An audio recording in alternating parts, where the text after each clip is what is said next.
Hey, Doug. Hey Jim, how are you? I'm doing great. How are you doing? All right, all right. Where are you? I'm down in the Houston area. Which cold part of Houston are you in today?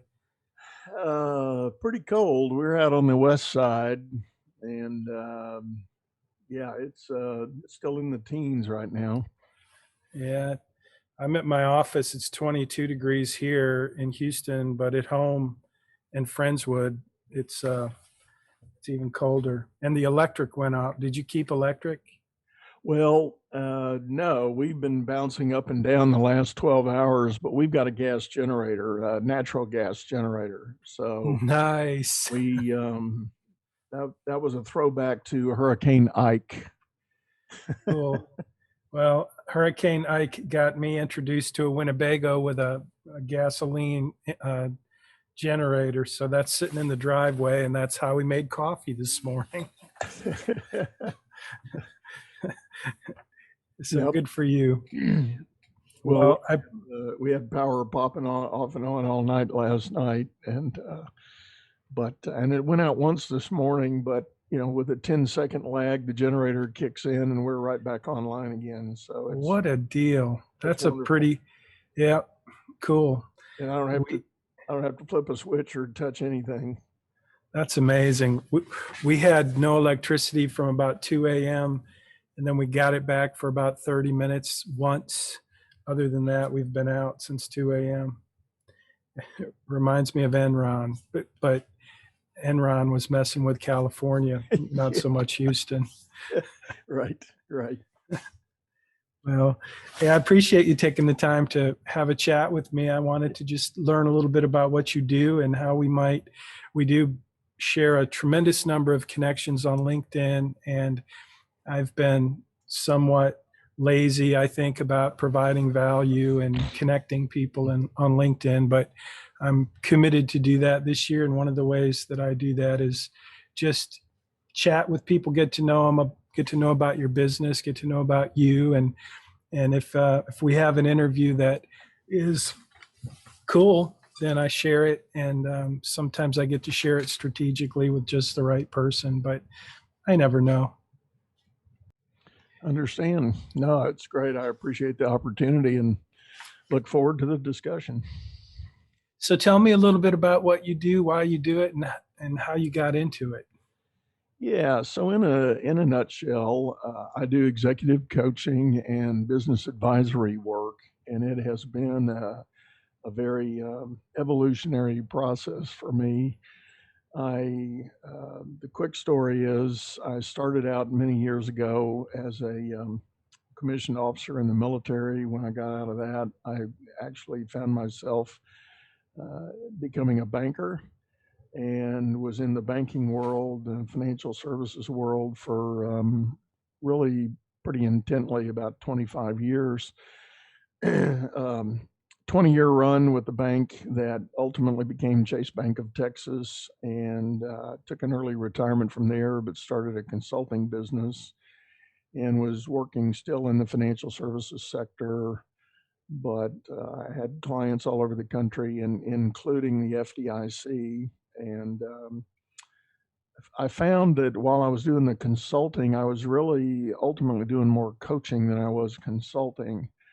I seem to have an affinity for clients to want to give me one of these and come in their office and shut the door and let's have a talk. And so I really got interested in that. And many years on the road as a consultant, I finally decided I didn't like that travel anymore. Wanted to do something with a longer runway as I was getting up in years and on to the latter stages of my career, and decided that the coaching made sense. And I've actually been doing that formally now for about 12 years. Very Love cool. love the opportunity, but I'm an interesting hybrid. I think I I work well and have had the good fortune of landing some very large corporate clients, but I just love the entrepreneurial spirit. So that's where the business advisory work comes in. I I work with small business owners, just helping them take a look at where they are and what they're doing and how they can set up their business for growth and scalability. So, So go I ahead. work with I work with a lot of small business owners, and one of the things I'm finding that it's difficult to find is CPAs who give proactive advice and help, clients uh, do the things that in a proactive way that can really move the needle on their overall financial situation. When I think of a business coach like yourself, my first questions would be like, um, which businesses could you help? Because the business owners that I meet with, they have certain specific needs that sometimes involve the structure of their business, and sometimes it's the operation, sometimes it's just a matter of having a more clear vision about what they want to do. But put some meat on the bones of how you coach and what areas specifically you can help people in. No, you're spot on that the challenges of the small business owner, the classic entrepreneur, are vast. They're all over the board, and they come in all shapes and sizes. And what I do, and the story I tell a prospective owner client, is that this is where I leverage my banking background, the 20 plus years in banking. I saw a lot of different kinds of businesses, a lot of different industries, and certainly a lot of different ownership structures, everything from the sole proprietor to the family owned, um, even those that had the good fortune of tying in with private equity and VC money.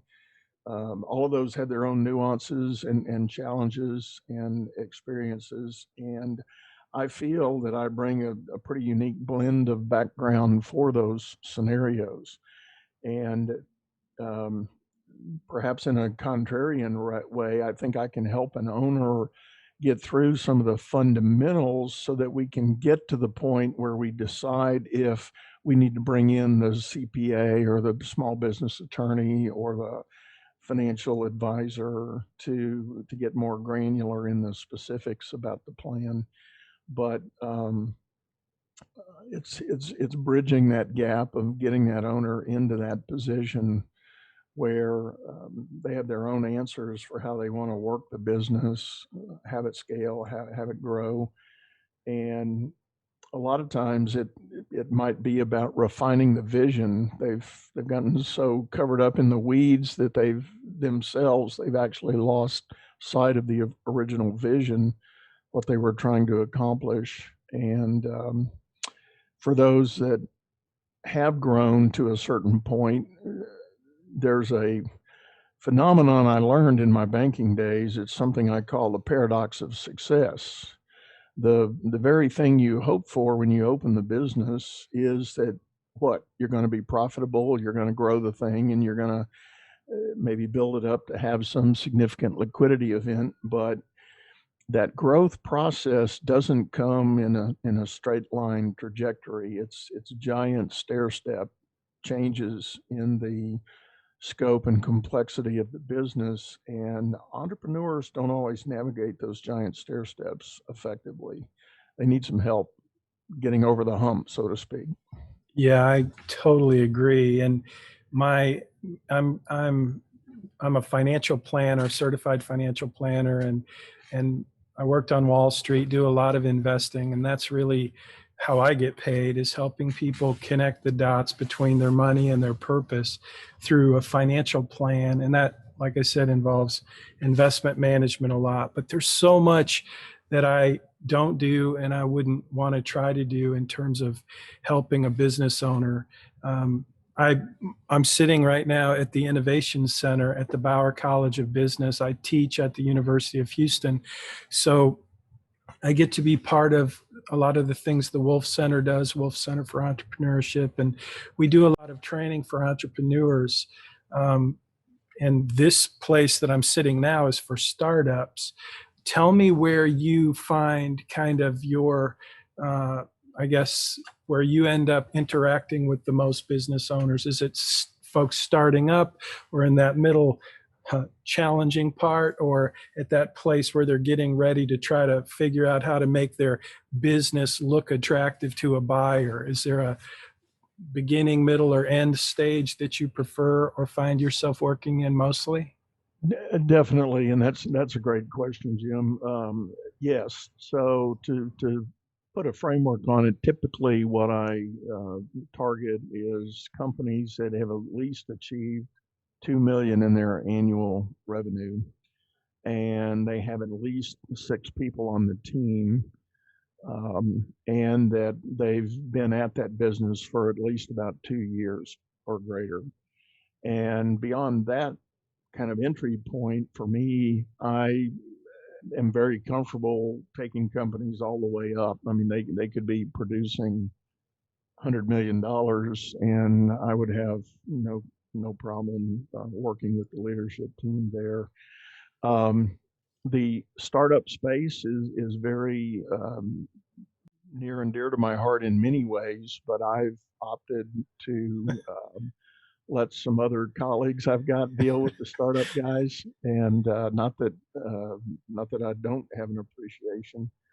By the way, in my transition from banking to ultimately to coaching, while I was in the official consulting phase of my career, I actually started 5 different businesses. So I know the startup game real well, and I know the challenges that are there, but I've chosen to focus on that next segment in the development curve.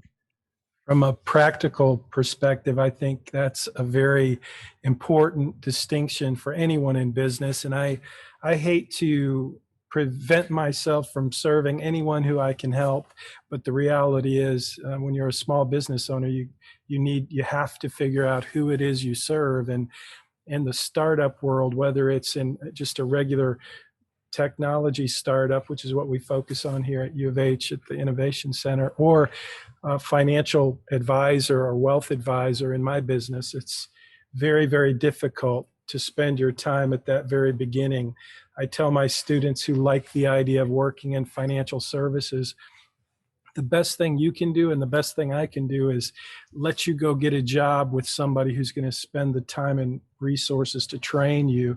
And once you've proven yourself and you're ready to start your business and be independent, after you've got some success and you've learned all the things you have to learn. And it's true about business owners too. No matter what the business is, there's just so much stuff, minutia that happens in the first years. And so I appreciate that where you are, it sounds like a good wide range, but it eliminates that area where it really takes it just takes a lot of trial and error that is difficult to build a business model around in terms of coaching and training.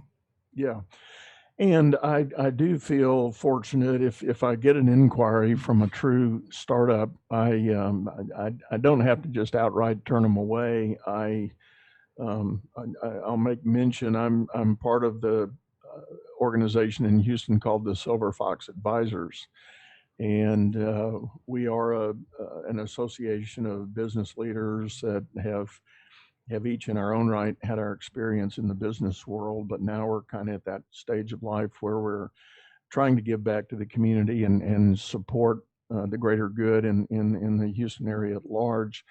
And several of my colleagues in the Silver Fox Advisors love the startup game, and that is their niche. That's what they are there to serve, and they're happy to get that introduction. So I'm always glad should I get a response out of social media or any of my other publication work that's going on. If it's truly a startup, I've got a place I can refer them.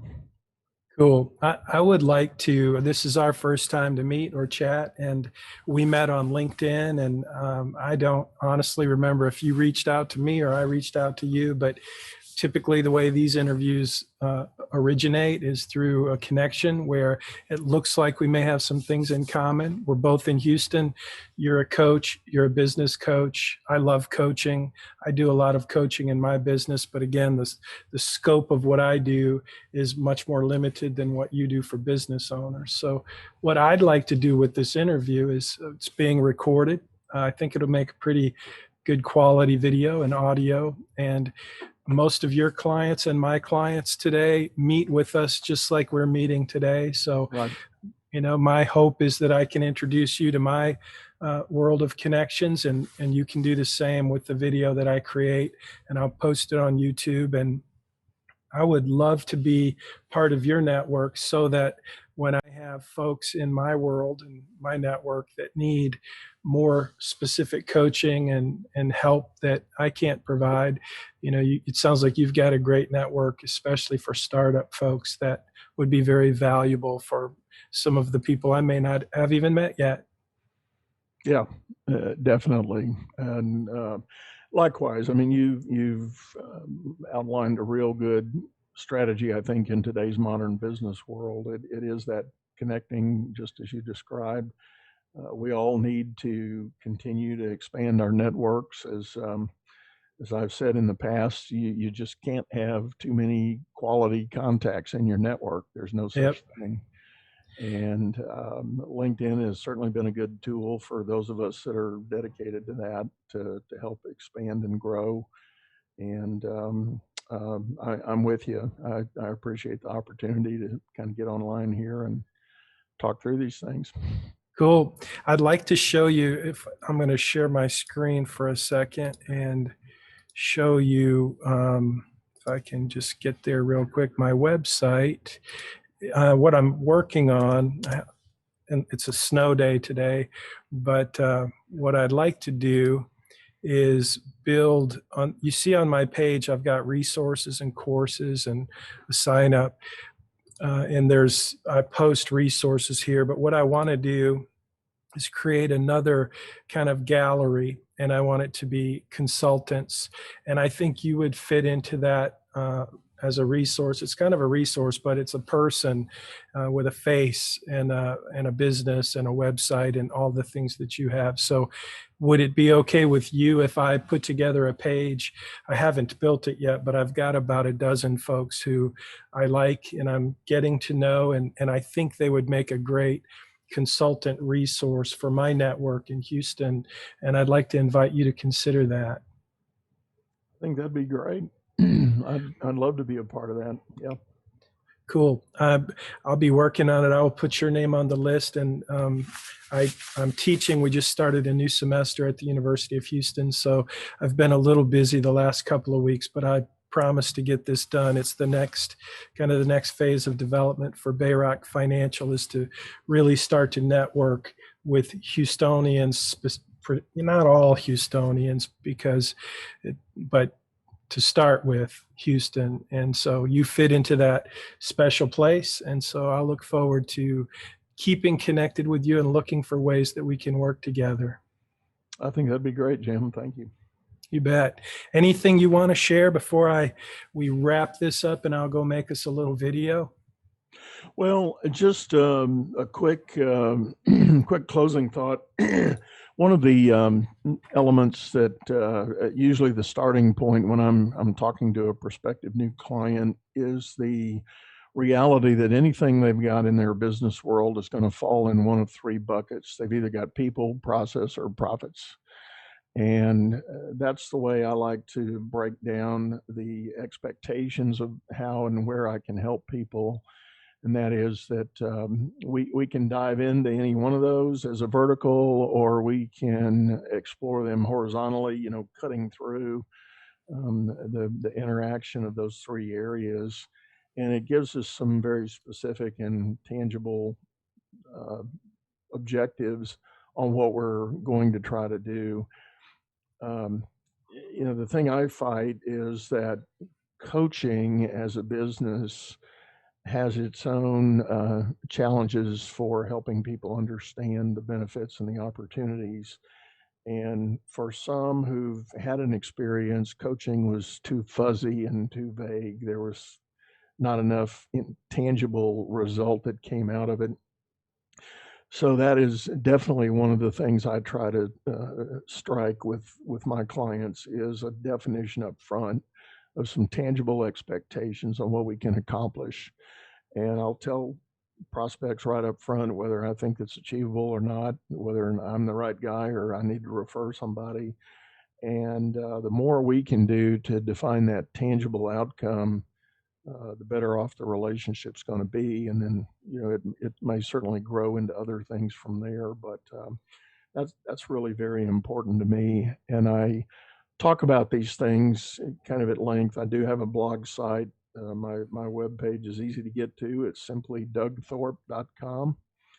And there are blog articles there. I've been blogging now for about 8 years. I do have a blog and a podcast that all connect to each other.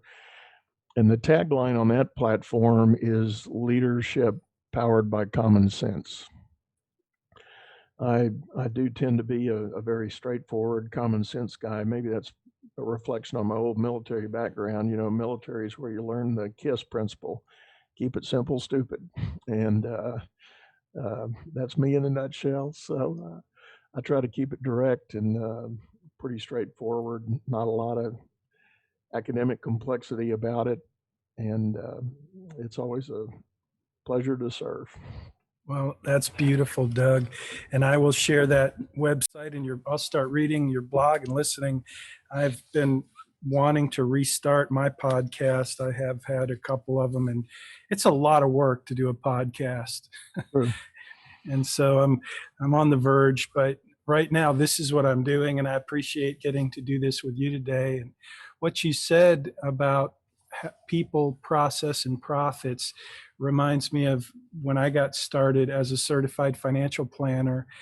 It was so much information, and I felt totally inadequate for helping people. My goal, my tagline is financial planning powered by purpose. And I've written a couple books, and one of my favorite chapters is in this book, and the chapter is Powered by Purpose.